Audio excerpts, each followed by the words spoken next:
Maayong adlaw.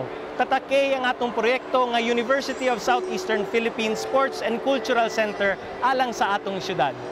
Kini mao'y labing una ug nag-inusarang edipisyo sa Dakbayan diin masigo ang hangtod 8,000 katumatambong sa mga dagkong kalihukan sama sa padula, konsyerto o pasundayag. Ang pundo nga matigom igahin ngadto sa padayong pag-eskwela sa USEP Scholars. We need to give you a world-class facility so that you will have the opportunity to really be a champion not only in the Philippines but in the whole world.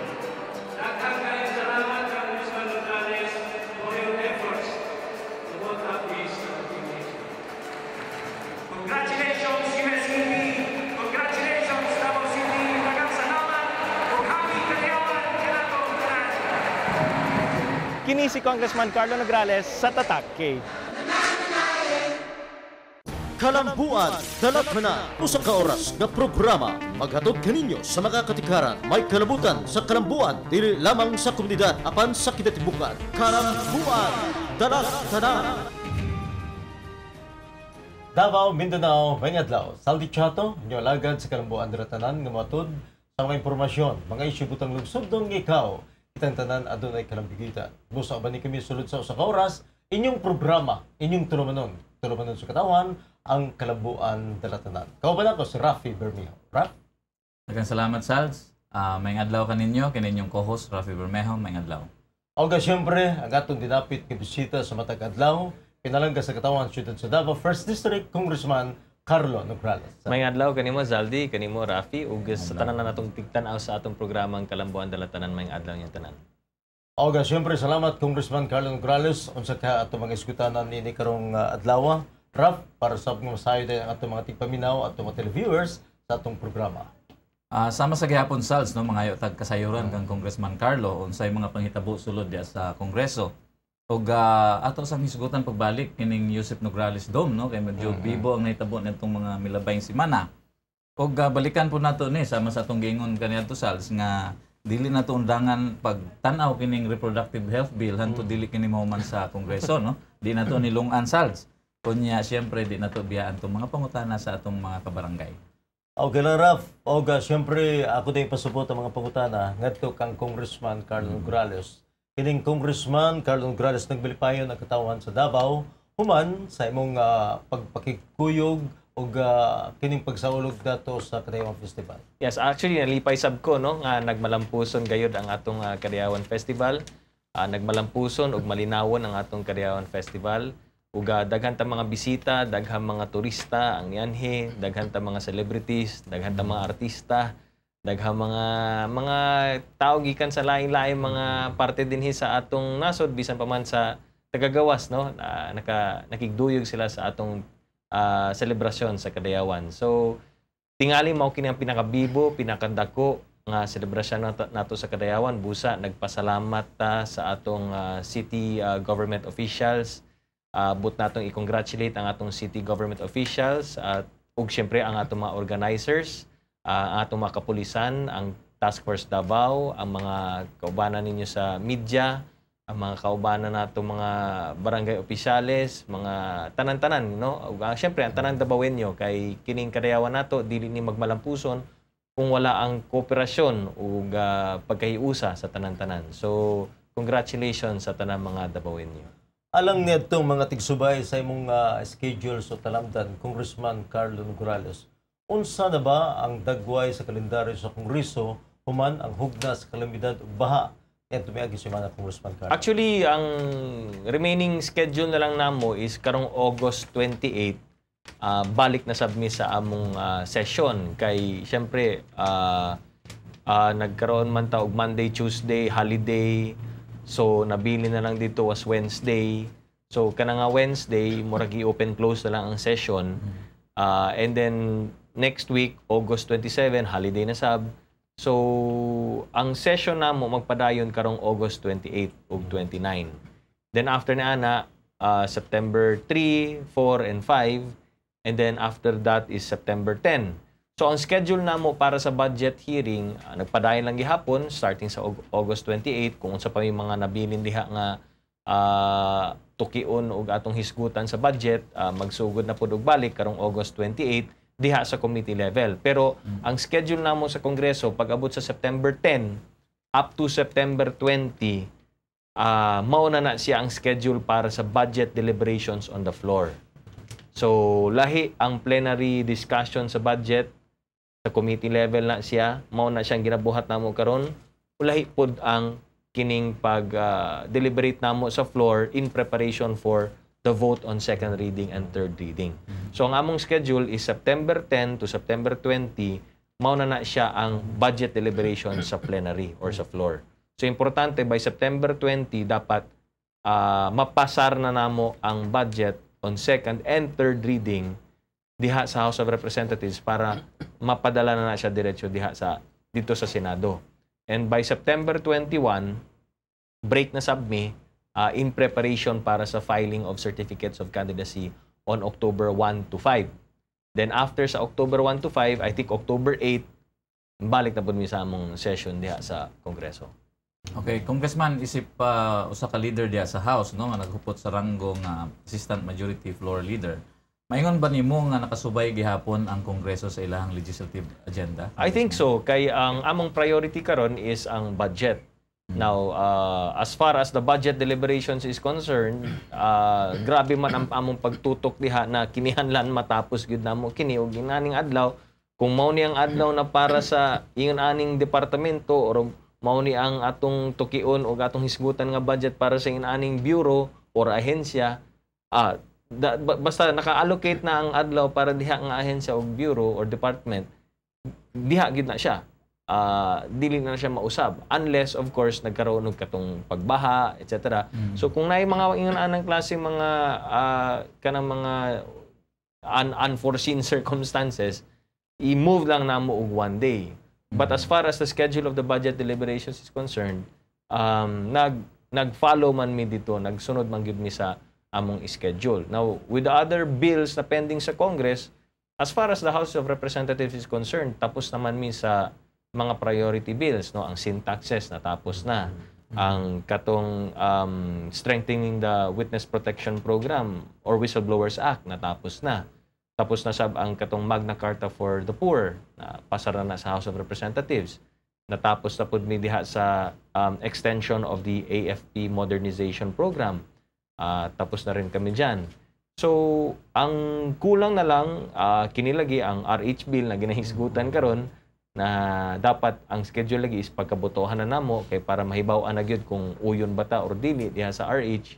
And then of course, ang Freedom of Information Bill na amo sam ginapaabot. Now, naay mga istorya about charter change, but as far as charter change is concerned, naapa na siya sa back burner, dili pa kaya na siya tutukan karon. So the priority right now is the budget. But as far as the other legislative works is concerned, nasisingit naman namin yan no? Kay labi na karon committee hearing man na sa budget. So pag-abot sa plenary, naalang gyapon mi oras para maghisgot og lain pang mga pending bills. Although ang problema lagi kung nagsabay na siya sa budget is usahay ang mga kongresista imbis na moadto sila sa floor para sa plenary discussion and debates, tuwa sila dito sa budget deliberations. So lahi man ang room or ang venue para sa budget deliberation sa committee, lahi man sad ang sa plenary. Kay lagi wala pa nakaabot sa plenary ang among budget deliberations, tuwa pa man sa committee. So usahay mga kongresista imbis na musipot sila dito sa floor para sa mga discussions susama niya ng RH bill or susama sa ubang pang mga legislative bills, ang ilang oras dito nila gina-concentrate sa budget deliberation. Labi na kung kanang mga departamento na very critical para sa ilang distrito. Okay. Congressman Carlos, sa wakas, nakaangkon ra gyud og ang siyudad sa Davao og usa ka modernong sports ug cultural arena no diya sa formal nga inaugurasyon sa Joseph Nograles Dome no atol sa selebrasyon sa Kalayawan sa Davao. Ang among pangutana Congressman Carlo, nganong kinahanglan man gyud sa siyudad sa Davao ang usa ka sports dome sama sa inyong gibarog sa Joseph, Congressman? Actually daghan kay gamit na siya no. Una sa tanan tungod kay naa na tay inaanang klase nga venue na inaana kadako nga venue. pwede na nato makabot ang atong damgo na mahimong convention capital of Mindanao. Okay. Or dili ka mahimong convention capital of the Philippines. Kaya ako makainumdum ko sa una kanang wala patang ingon anang klaseng ingon kadako nga venue. Ang problema daghan ang gusto magkaroon og convention diri sa siyudad sa Davao. Pero duha ang problema. Ang primerong one problem is gini wala laging venue. Problema ta sa venue. Ang ikaduha nga problema is kulang pod sa mga kwarto. So kulang tag mga hotel kulang tag og mga hotel accommodations, etc. etc. Karon sa siyudad sa Davao, nagadaghan naman ang mga hotels, no? Daghan na ta mga hotels, daghan na ta mga yun anang klase mga accommodations. So ang venue na lang ang kulang. So karon with the number of hotels na naga-sprout karon diri sa siyudad sa Davao, nya apilan pagyud nimo og ingon aning sports and cultural center na convention venue, then pwede na ta karon pwede na magkaroon og daghang mga conventions diri sa siyudad sa Davao. Mag-bidding. Yes, so pwede na ta mag-bid sa Ad Congress, pwede na ta mag-bid sa mga uban pa mga socio-civic organizations, naga-bidding na sila para sa mga national conventions nila, and then mga convention pud sa lain mga areas o mga sektor. So dako kaing tabang kana kay kung naay mga conventions diri, syempre ang turismo, makatabang ka na sa turismo. Ang trabaho, no? Daghan ang mga makabenepisyo ni ana kay daghang trabaho, daghang negosyo ang pwedeng mulambo tungod kay daghan tang mga bisita, etc. etc. Sa taxi pa lang daan, di ba? Daghan na ang mga pasahero o unya mga hotels fully booked, ang mga restaurant fully booked, ang mga nagabaligya og mga souvenir fully booked, ang mga nagabaligya og mga prutas fully booked sad. So basta daghan ang mga turista ug mga nagabisita diri sa siyudad sa Davao, daghan ang makabenepisyo ni ana, labi na ang mga gagmay ug bisan pa man ang mga dagko nga mga negosyante makabenepisyo ni ana. Gawas syempre sa mahimong tang convention capital of Mindanao, pwede po ta mahimong sports capital of Mindanao. Di ba? Kay naa tay sports venue na mga padula diri, sign na lang pug kaayo na makagather ta og mga mutan-away aning mga sports events nato. Pwede ta magba-boxing diri, pwede pa mag-UAAP, PBA, volleyball, o kining tanang mga sports events, pwede na ta mag-host niya na. Diba? So, maybe the next national sports programs nato, pwede na diri i-held tungod kay naa natay nga anang klaseng venue. And of course, ang cultural center. Kung naatay venue para sa mga cultural shows, na pwede natong i-showcase para sa mga taga Mindanao, i-showcase nato sa mga taga-gawas na makita nila ang atong mga cultural events, ang atong mga cultural shows. Davao can be a gateway. Gateway manggunang Davao para sa Mindanao. So bisan taga-gawas ka, taga Pilipinas ka, taga Pilipino ka pero dili ka taga Mindanao, mahimo siyang gateway sa mga taga-laing probinsya ug mga siyudad dinhi sa atong nasod. Gateway pod siya para sa ASEAN growth region nato, di ba? So very critical ug very important kining area nato ang siyudad sa Davao. So kana lang we really need kining aning klase mga infrastructure para mas mapalambo pagid nato ang atong siyudad, mas showcase pagid nato ang atong siyudad ug para mas mapansin pagid ang atong siyudad. Ang nakanindot na ni Salz kay mas mo barato no maka-afford na ang mga pobre sa mga bisag unsang pasundayag unya nga nasulod sa Maong Dome. Yes, because dako man ang accommodation, so dako man ang kapasidad. So nanay lain-lain mga presyo pod sa ticket. Alang nitong wala pa makaadto sa Yusip Nograles tong Congressman Carlo Nograles, mahulagway ba nimo og unsay kanindot sa Maong Dome o kung unsa kato mga pasilidad sulod ni Congressman Carlo? Well, again, no, ang pangalan ani is USEP Sports and Cultural Center sa University of Southeastern Philippines Sports and Cultural Center. Unsa bay mga facilities ang naata diha? Una sa tanan, ang flooring nato diha is maple wood, no?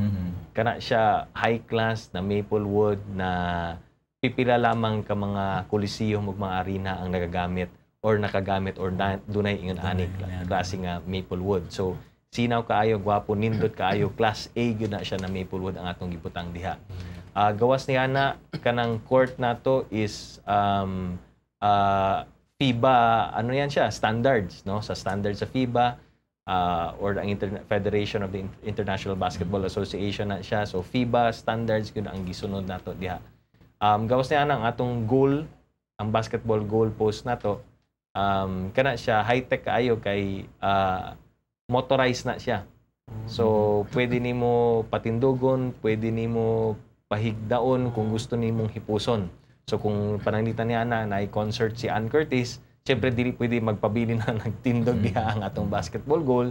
Kinahanglan hipuson nato, ibutang nato dito sa stock room, sa storage room. So kana siya i-motorized lang, motorized na siya, murag kabit nimo sa kuryente, isaksak nimo sa kuryente, na motor na siya para mo pahigdaon na nimo. Humana sa higda, after how many seconds lang na siya, pwede na nimo kana siya hipuson karon. And then kanang atong basketball goal nato na 24-hour shot clock, gwapo nga fiberglass ang gigamit para niya na, and again FIBA standards na siya ang gisunod. Naatay dako nga scoreboard diha na high-tech kaayo, digital scoreboard, unya na buzzer, na tanan the same thing that makita nimo diha sa mga Smart Araneta Coliseum.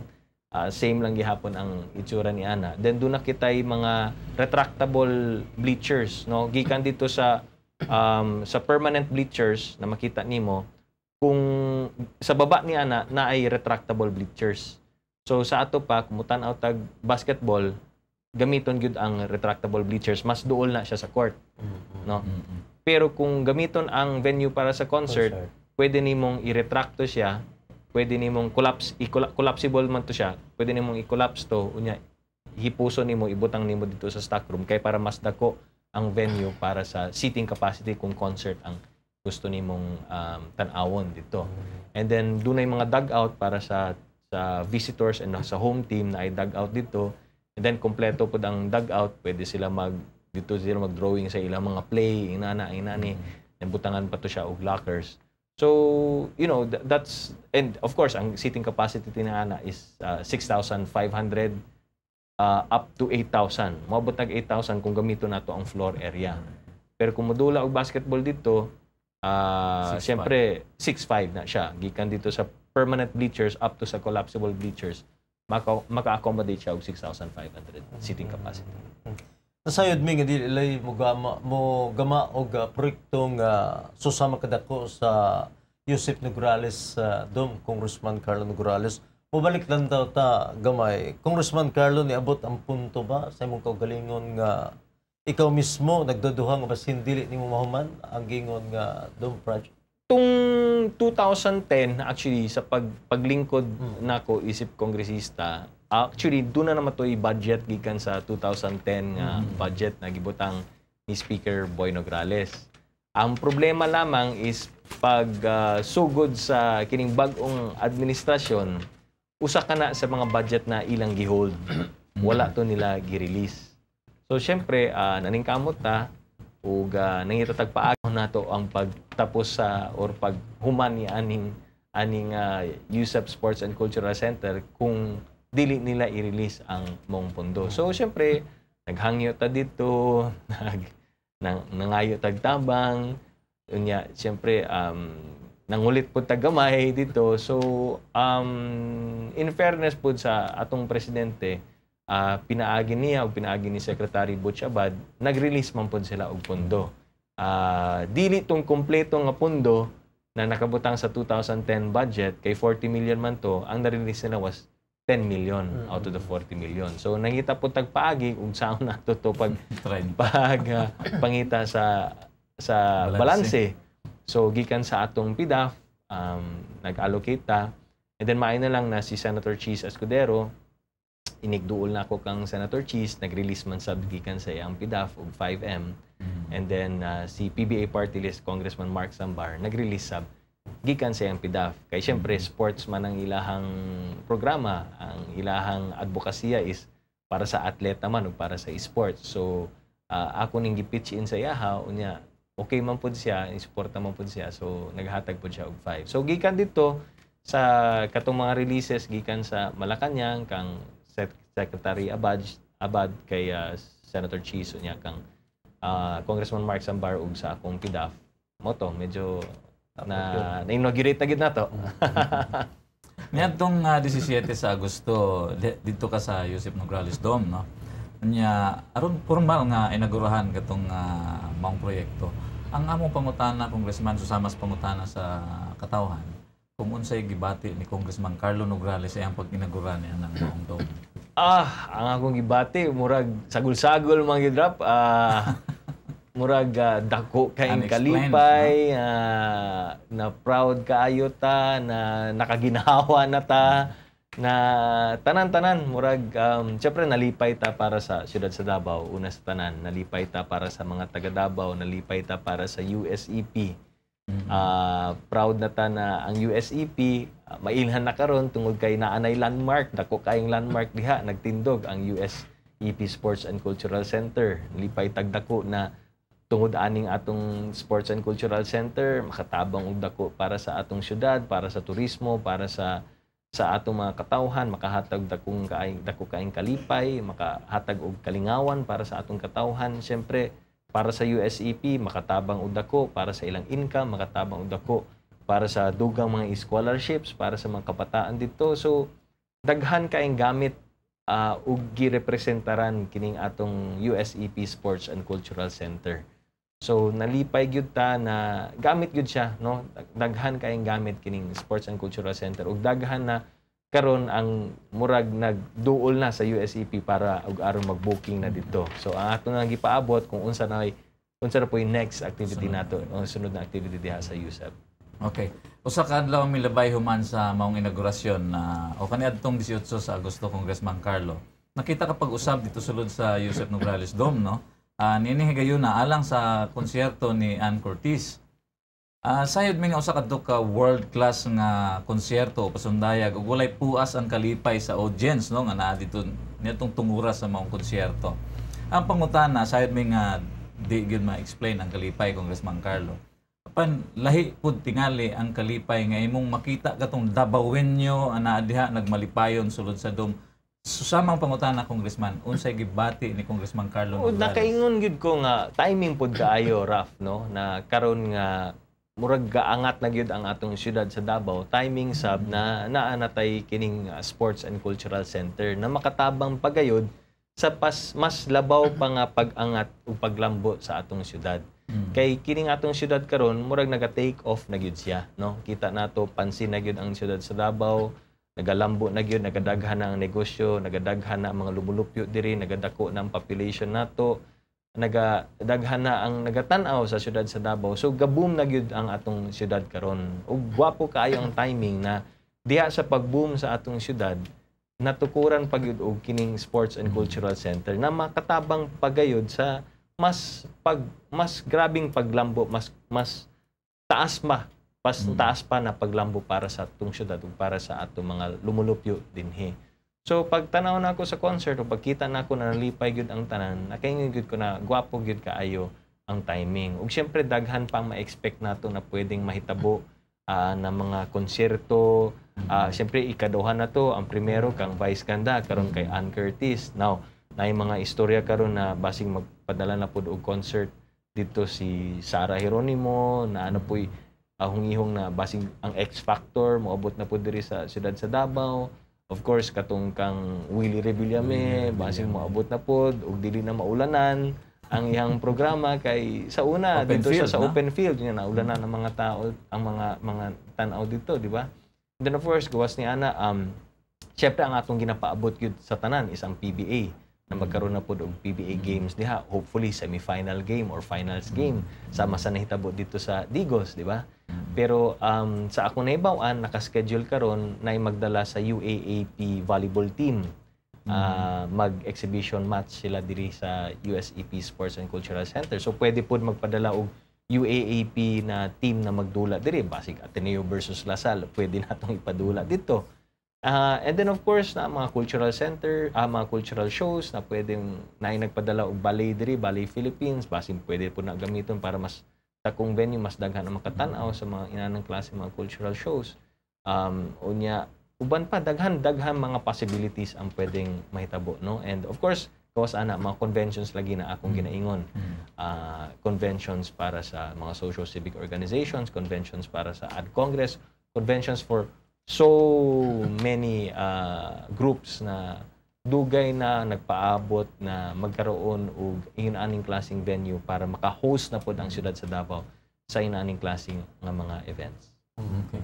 Nasayod mi nga daghan nga mga tao ang nalabigot og nitabang aron lang gyud nga mahuman ang Yusip Nograles Dome, Congressman Carlo Nograles. Kining imo ang higayon aron mapasalamatan sila, Congressman. Well, sa makausapan, pasalamat ta syempre kay President Noynoy Aquino and kay Secretary Butch Abad na nag-release pod sila og pondo para sa finishing pod sa atong University of Southeastern Philippines Sports and Cultural Center. Nagpasalamat pod ta kang Senator Cheese Escudero, nagikan pod sa iyang PDAF, nag-allocate pod siya aron matapos pod nato kining Sports and Cultural Center nato. Syempre pa si PBA Party List Congressman Mark Sambar na pinaagi pod sa iyahang suporta, financial support o gikan sa iyang PDAF, nakatabang pod siya sa atong paghuman sa atong Sports and Cultural Center. O syempre pa, di nato kalimtan na kining tanan nagsugod gayud pinaagi kang Speaker Prospero Boy Nograles na pinaagi sa iyang inisyatibo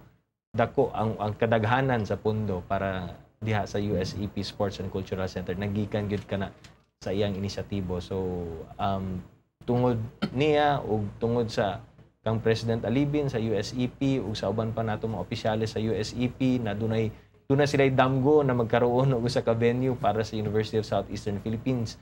Gikan dito sa pag-follow up nila kang Speaker Boy Nograles, gikan sa pag-allocate ni Speaker Boy Nograles, kita finishing touches lang ta dire. So kita lang murag ang naningkamot na matapos siya, pero ang tanan ang gikan sa pag-groundbreaking hanto sa pagpatindog sa foundation, the bulk of the work really was during the previous administration pa gikan kang Speaker Nograles and pinaagi sa mga opisyales po sa USC. Okay. Sals, daghan patag mga pangutana kang congressman no apan na mag-break usa kitag makadiyot aron mahatagan natong higayon ang atong mga pahinumdom. Ay mong hawa, balik ta. Kalambuan, Dalatana.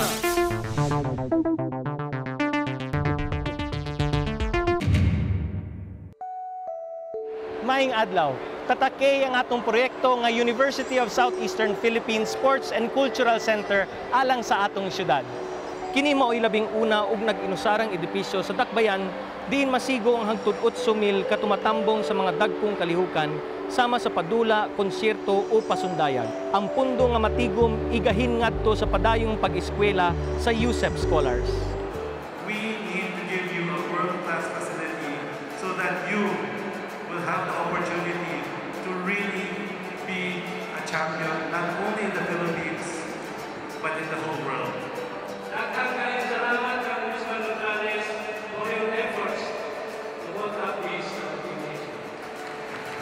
Congratulations USEP!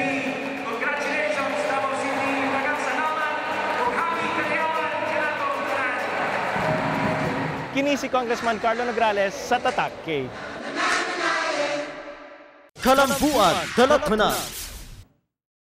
Balik ta sa atong programa ang Kalambuan Dalatanan. Sals, doon na tayo mga nabiyang pangutana lang kang Congressman Carlo Nograles. Okay, Congressman Carlo Nograles, diri na punta sa pinaka-kontrobersyal nga batang sa balaod doon, ang Reproductive Health Bill o RH Bill. Kumusta? Unsa na bang kahimtang sa RH Bill? Samtang diskuti ta karon Congressman Carlo. Sama sa akong gisulti, last episode is naata sa period of amendments karon. So human na natapos sa mata sa period of interpellation and debate. So diretso na ta karon sa period of amendments. Then gikan diri sa period of amendments, diretso na ta sa votation on second reading, and then after that votation on third reading. So gikan sa interpellation, ang produkto niya na mao na siya karon ang produkto niya na is kining period of amendments. So kung unsay atong gihisgutan during the period of interpellation, mao na siya ang ibalik na pud nato, balik lang tawo na pud nato diri sa period of amendments kay mag-propose na pud mi og mga amendments. Depende karon kung ilang dawaton or dili. Then kada amendment pwedeng kada amendment botohan actually sa plenary kung dawaton ba ang amendment or dili. Then after that, sa period of amendments, kung unsa tong final version subject sa mga amendments na pambutang diha, mao na siya ang botohon na namo karong sa second reading and then finally sa third reading. Okay. Congressman Carlo, ang Catholic Bishop Conference of the Philippines o ang CBCP human determinate sa House ang debate, no? Mingon nga gidali-dali o railroad kuno ang RH bill. Gusto ba ka mo komentaryo sa mong tingali tungod ka na siya sa katong August 7 na nahimong August 6. So diha nagkaroon og perception na ang usapang lalaki diri was August 7. Ang usapan nato diri, ang usulti ninyo August 7, botohan ninyo ang motion to terminate interpellation and debate. Ang period of interpellation and debate. Ang tanan nakibalo na August 7, nakabutang samantalaan August 7, napaminahon nato sa nasa radyo ang mga commentator nag-ingon August 7, ang sa TV, sa news nag-ingon August 7, gikan mismo sa baba sa mga congressmen August 7. Unya kalit lang nahimong August 6.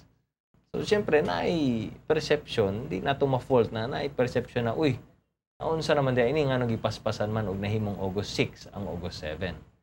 So, kato tingali ang ilahang feeling na, mao na ang ilahang gibati na, nga nung may railroading nga nahitabo. Na sobrang pagka-railroad, sobrang pagka-paspas, nahimong one day earlier. So, I think that's just the reason why nagsulti sila ginana. Okay, murag nahimutang sab sa dalan sa pakigubat kining CBCP human na mipakita og suporta sa RH bill ang 160 ka mga professors sa Ateneo de Manila University. Ang mga magtutudlo na sa Katolikong eskwelahan ang mipabor karon sa RH bill. Pwede pod ba makuha ang imong komentaryo kalabot niini Congressman? Actually nagpagawas na og memorandum ang Ateneo de Manila University. Ang base dito sa memorandum or nakabutang dito sa memorandum sa Ateneo that as an institution, as a university, supak sila sa RH bill. Supak lang gihapon. Nagpabilin lang gihapon ang Ateneo de Manila University is still against the RH bill. Tungod kay supak sila, tungod kay naay mga provisions dito sa RH bill na supak sab sa atong constitutional rights. Supak sa atong mga katungod na nakabutang diha sa atong konstitusyon, sa mga basic constitutional rights nato.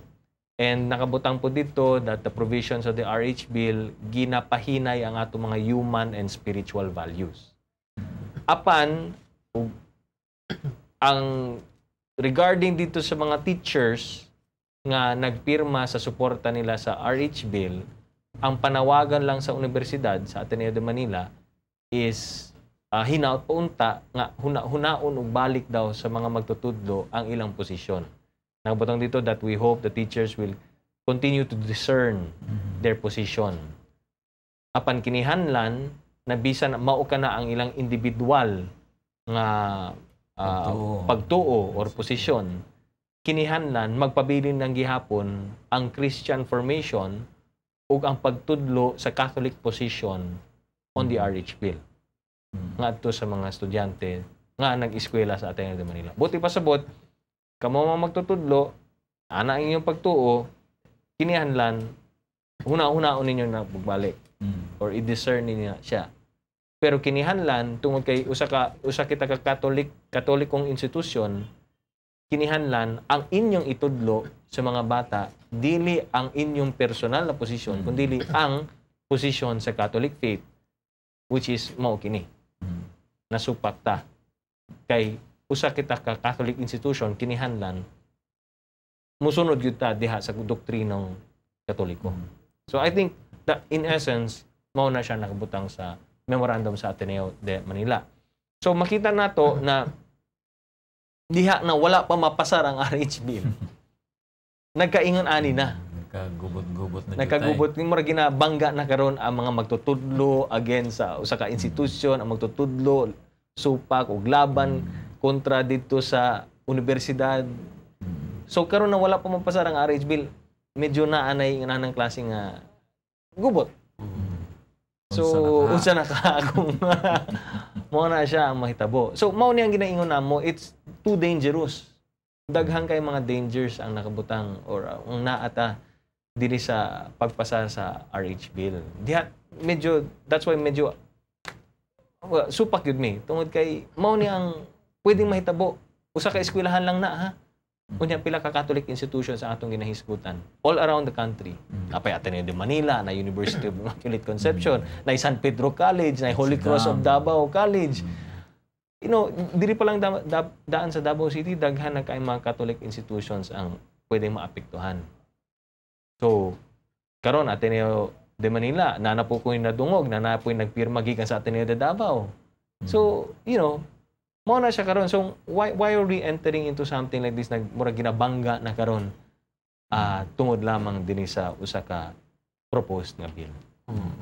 Ang CBCP, klaro kayo nga nagpadungog sa Ateneo. Nagpasidaan sa mga eskwelahan nga mawad-an sila sa ilahang Catholic affiliation kung matudlo sila og mga butang nga wa masubay sa official teaching sa simbahang Katoliko. Pwede tayo na, Congressman Carlo? Well, una sa tanan, dili ako ang CBCP. So, dili pud ko miyembro diha. So, wala or dili ko kabalo. Wala ko kabalo kung unsa pod ang ilang buhaton. Pero logically speaking, siyempre, kung if you are an institution that mingon ka na usa ka katolikong institution, musunod yun dapat ka sa doktrinang Katoliko. O pareho lang na sa laing institution na mag-ingon sila na institution sila na nagasunod mao sa ingon aning klaseng religion, musunod yun na sila sa doktrina sa maong klaseng religion. Di ba? So, hindi ka pwede mag-on-off lang na kung mo-apply sa imuha, kung gusto ka, okay ta. Pero kung murag dili ka pabor, i-off na lang nimo ang imong pagka-Catholic institution. Kung magdala ka, kung magsulti ka na, institution ka na nagadala niya ng maong simbahan, institution ka na nagadala sa maong doktrina sa maong simbahan, dapat sundogon yun mo ang maong doktrina. Na dili na pwede na, sige, kung gusto lang na akong sundugon, ani na lang, o kung dili, ayaw na lang. Otherwise, kung gusto niyo mahimong independent ka, then, wag na lang. Wag ka na lang wag ka na lang magpa-affiliate sa inaanak klase. Then, just be an independent. Mao na siya karon. So, I really don't know kung unsay buhatan sa CBCP or kung unsay mga... Pero naman na sila mga guidelines, na mga rules and procedures na sila. So, we'll see, no? Pero I hope na, ako lang din I hope na dili siya ma-blow out of proportion ba? No, mao lang na siya. Pananglitan mahimon ang balaod ang RH bill. Nya ang ubang mga eskwelahan dili makakumply tungod sa relihiyon nga ilang gituuhan. Kining unsa man ang mahitabo ni Congressman Carlo Nograles? Nakabutang manggod diha sa RH bill. Ang version karon sa RH bill na nakabutang diha is any violation of this act, no? Any violation bisang unsang klaseng pagsupak sa any provision of this act, pwede kang prisuhon og 1 month to 6 months. Or pabayaran ka og fine na 10,000 pesos to 50,000 pesos. Or both. So pwede kang prisuhon, pwede kang pabayaran og 50,000, or pwedeng prisuhon kag 6 months, unya pabayaran pag kag 50,000 pesos. So mao na siya karon mao ni ang usa sa mga provisions na dili nato gusto. Susama niya na. Moingon siya na kani ang curriculum na kinihanan ninyong gamiton, sundugon ninyo, sundan gyud ninyo kining sex education curriculum. I-impose na siya sa eskwelahan. Ang eskwelahan panalitan Catholic institution. Na or ang teacher karon moingon na dili man na pwede kay medyo against man na sa akong religious beliefs, sa akong pagkakatoliko. So, unsay buhaton nimo karon? Unsay pwedeng mahitabo sa teacher? Pagkaluoy sa pwedeng prison og 6 months. Ibig mo sabihin, kunin natin itong teacher, ilayo natin sa pamilya niya, unya ibutang nato sa selda og 6 months tungod lamang sa iyang pagtuo.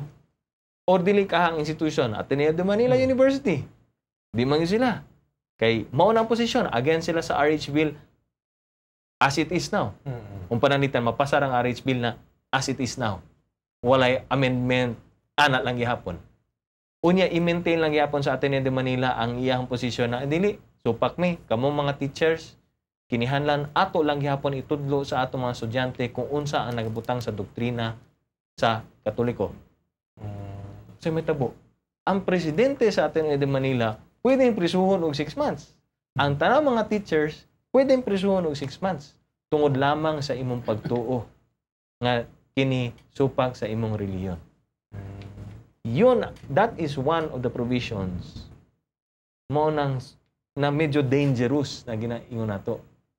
Usa ka na sa mga provisions na medyo, dili lang medyo, pero naagyoy dako kayong epekto nga mahitabo sa mga magtutudlo o sa mga universidad. Sample pa lang na siya. Okay. Kalabot gyapon ni sa RH Bill, Congressman Carlo, si Senator Tito Soto sa karon nahimong target sa kritisismo, no, human niya gibuhian sa iyang speech ang iyang ligon nga baruganan supak sa RH Bill.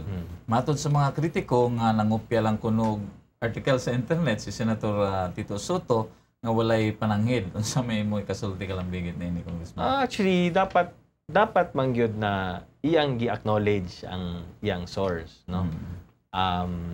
Pero bisan mayon siya na siya blanket acknowledgement kay matud palagi niya before nagsulti siya sa iyang speech.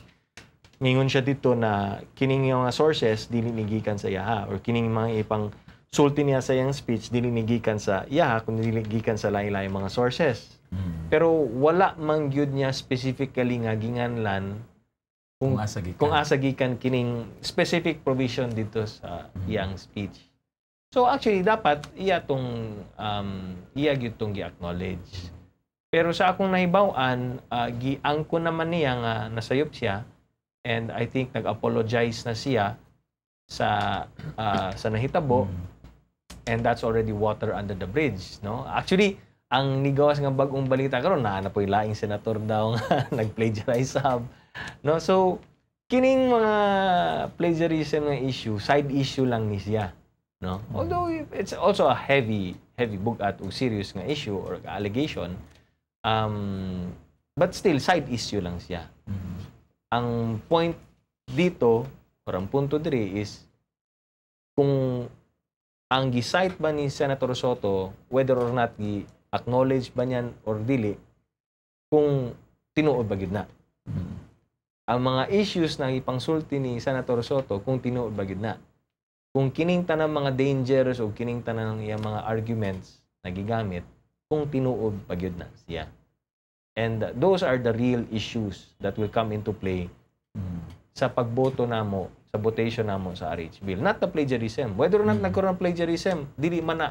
Dapat dili na siya maka-apekto sa final vote, di ba? Kung nagkaroon ng plagiarism, muboto lang ko against the RH Bill or muboto ko para sa RH Bill tungod kay na alleged plagiarism, murag dili na siya mao, di ba? So let's not lose our focus or let's not lose our ang kining pagtan-aw sa tinuod nga issue nga nagpabilin karon regarding sa RH Bill. Okay, nagkamaot ang dagan sa kumbati kalabot nining RH Bill, Congressman Carlo. Doon napakahay posibilidad nga masuspende sa Kongreso ang deliberation o ang discussion niini para lang sa kalinawan sa atong nasod, Congressman. Yung last yung last session namo, katong kining last before me nag-break, actually usa ka na sa motions ni Congressman Roy Logoles. After siyang privilege speech regarding dito sa pagbaha sa Metro Manila o sa mga disaster management and all of these things, after sa iyang speech, nag-motion siya nga i-reset nato ang deliberation or kining period of amendment sa RH Bill, i-reset nato to a date certain, which matud palagi niya is September or mid-September daw. Unya, gi-second the motion ni Congressman Rufus Rodriguez. Pero before we even put it to a vote, gi-suspend naman ang session. So, ang naitabuan na, nag-motion si Congressman Roy Logoles, ni second dayon si Congressman Rufus Rodriguez, so niya gibang dayon ang gabel, niya ingon, okay, session suspended. So, it was not put to a vote. Pero mo to ang last session, ang nahitabo last session na. doon na suggestion si Congressman Goles na isuspend na lang nato.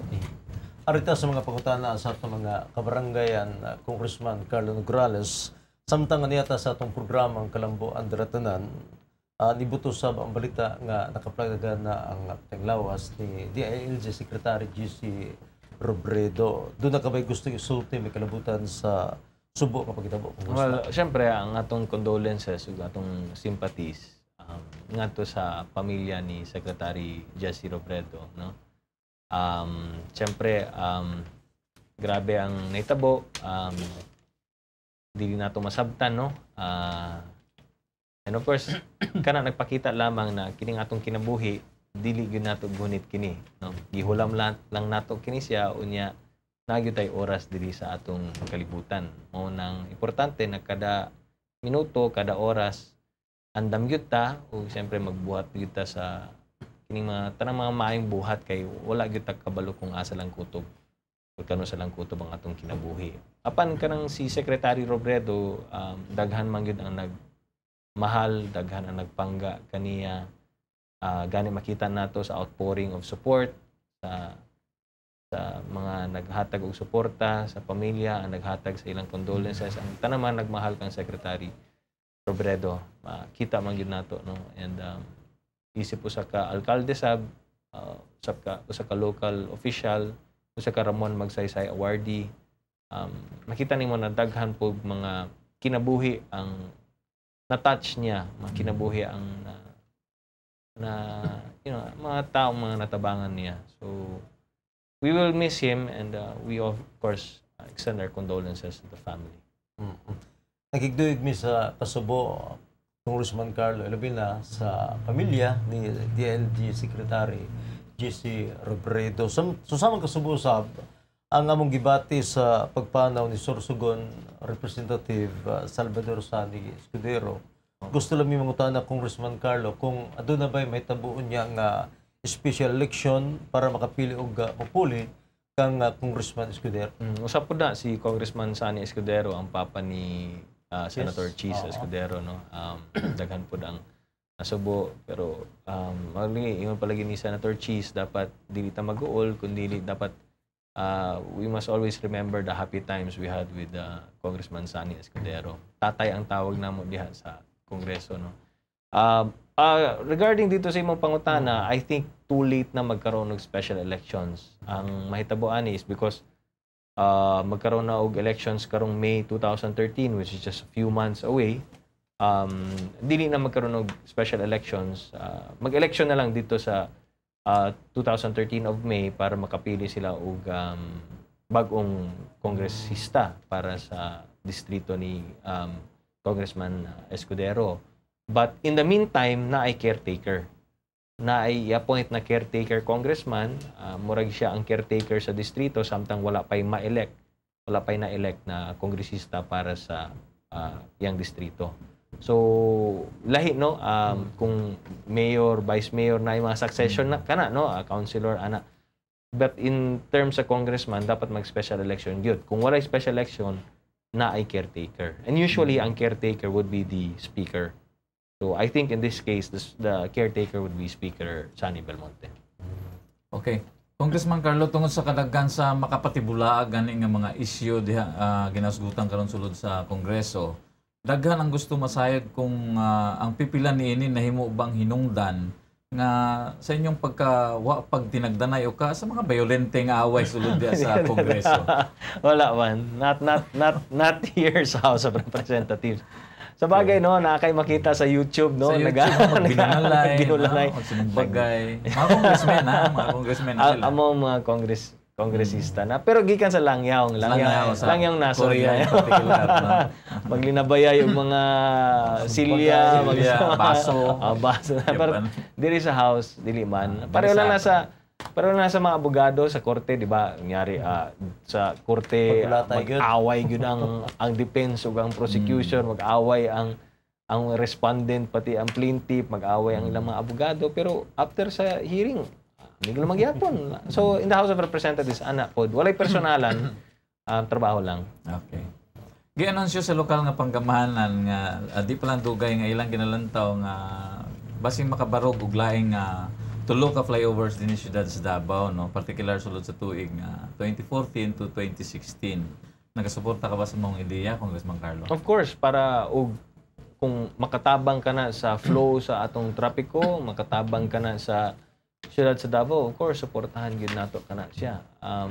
Ang kinihanglan lang natong siguraduhon is makuha nato ang pondo para diha sa mong infrastruktura, and andam kay tanamo tabang follow up kung kinihanglan, tabangan nato ang pag-allocate sa kwarta gikan sa nasyonal, kung magkinihanlan og suporta gikan sa nasyonal para mabutang ang mga flyovers, because that will be for the benefit of the motoring public diri sa siyudad sa Davao. Kay kinilagi nagadaghan na ang mga lumulupyo sa siyudad sa Davao, nagadako na ang atong population, nagadaghan na pud ang mga, syempre medyo nagabugat na pud ang atong traffic. So that's part of urbanization and development of any city. So dugangan gyud ang atong mga infrastructures. Congressman Carlo Nograles, dunay laing airline ang miabri og kining flight tali Davao ug Manila sagad sa katawhan. Nakamatngon nga nagkagamay na kuno ang lugar sa airport sa Colong, Manila tungod sa nagkadaghan ang flight schedule sa nasod. Kinatutukan sa bani sa Kongreso ang susang problema, Congressman Carlo? Actually, ang plano gyud nato diha isang naiya magpabilin lang gihapon kana siya airport sa mga domestic flights. Pero ang plano is ang Clark ang mahimong international airport gyud nato. So pareha sa mga langyaw naso, di ba, ang mag-international airport nay kalayuan gamay gikan dito sa city proper or sa metro proper. Pero tungod kay gwapong infrastruktura o gwapo ang transportation facilities nato, na ay MRT, na ay LRT line, na ay dako kayong highway, bisan layo ang international airport, dili lang gihapon hassle para sa mga katawhan. So ang plano para diri sa at least sa Metro Manila, ang plano is ang NAIA magpabili lang gihapong domestic, and ang Clark mahimong international airport na to. Kay kana lagi ang kasamtangang sitwasyon karon, ang NAIA is houses both international flights ug domestic flights. Unya ang atong runway, pila lang mga runway nato, di ba? Unya grabe kayong traffic. So that's the plan, but sa pag-implement niya na, of course, Congress padayon na among pagtutok diha because you need budget para to lay the foundation or to lay the infrastructure. You need a budget para to put an MRT, LRT line diha, di ba? To widen the highway, etc., to build the facility. Kailangan natin tutukan yan. So, that's the plan. Kung saan nato pag-implement, mo na siya ang challenge. Congressman Carlo, tungod niining problema sa baha sa Metro Manila, napukaw na sab ning suwestyon nga ibalhin ang school opening gikan sa bulan sa Hunyo ngadto sa bulan sa Septembre.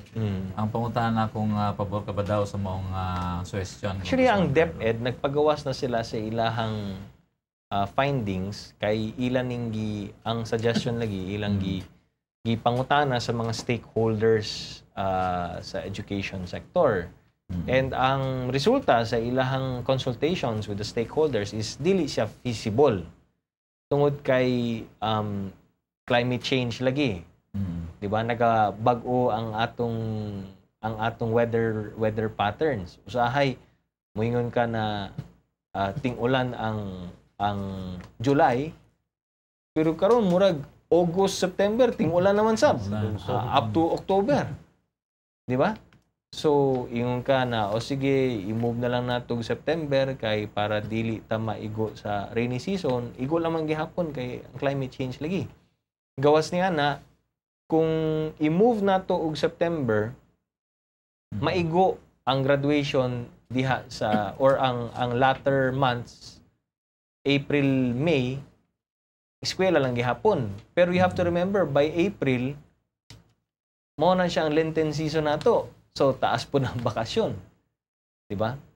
So, it will not solve anything matug pa sa Department of Education. So, katong suggestion, ingon nila, I think they need to study and restudy, evaluate and re-evaluate. Pero sa pagkakaroon, dili kayo sila suportado sa maong suhestyon. Okay. Ubay-ubay punta ato mga panguta na ang Congressman Carlo Nograles ra, pero murag din ang ginatutagpugnan sa mainumduman na nato ni mga panguta na mga katawhan nga maayong musyot o buga si Congressman Tsamba Carlo lang. Nograles. Unya, katong gipagayon sab ang kaning maong nga pasundayag ni Ann Cortez, nitunol ka magita og bulak. Ingon sila nga maanyag pagitaw si Ann Cortez. Pero basig aduna kapay ka po na Congressman Carlo Ang Nograles. sa'yo tanaw ni mo, Judge. Mahanyag ba yun ba? Actually, maayo siya kay Kwela. Actually, Kwela kayo yung konserto. Ug ang concert niya. Kwela kayong tao si Ann. So, nindot kayo. Nindot ang iyang pasundayag. Nindot ang concert niya kay nag-enjoy gidang tanan. Busa sa atong mga nagtanaw karon, hinatonta nag-enjoy sab mo sa atong programang Kalambuan Dalatanan. Daghang kayong salamat sa kanunay niyang pagsuporta sa tanan natong mga proyekto ug mga programa. Congratulations tanan mga Dabawenyo sa nagmalampuson nga Kadayawan Festival. Kayong tanan daghang kayong salamat sa akong asawang na si Marga ug sa akong mga anak nga sila si Mateo, Massimo ug Nika. Kayong tanan daghang kayong salamat ug maayong adlaw. Okay, salamat kay Congressman Carlo Nograles sa rap. Mga pasalamatan. Okay, sama sa gihapon Salz, no? Pasalamatan nato si Jack para sa atong set design ug si Kata Galineto para sa atong makeup. Ug my best regards lang ato kang Joe ug Mirna Ninaw sa Dakuville. Kininyo higalas kahanginan Rafi Bermejo maayong adlaw. O syempre sa ato mga televiewers, sa ato mga tigpaminaw sa ato Kalambuan Dalatanan. Inyong alagad, Saldi Chato, maayong adlaw. Kalambuan Dalatanan.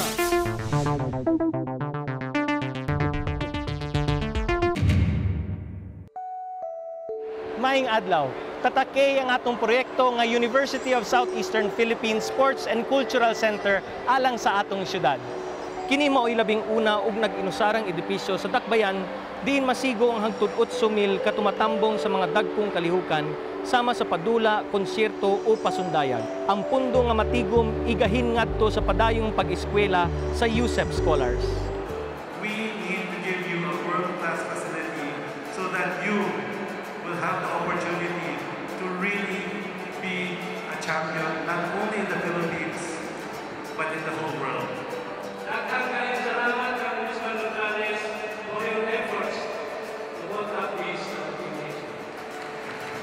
Congratulations, USCP!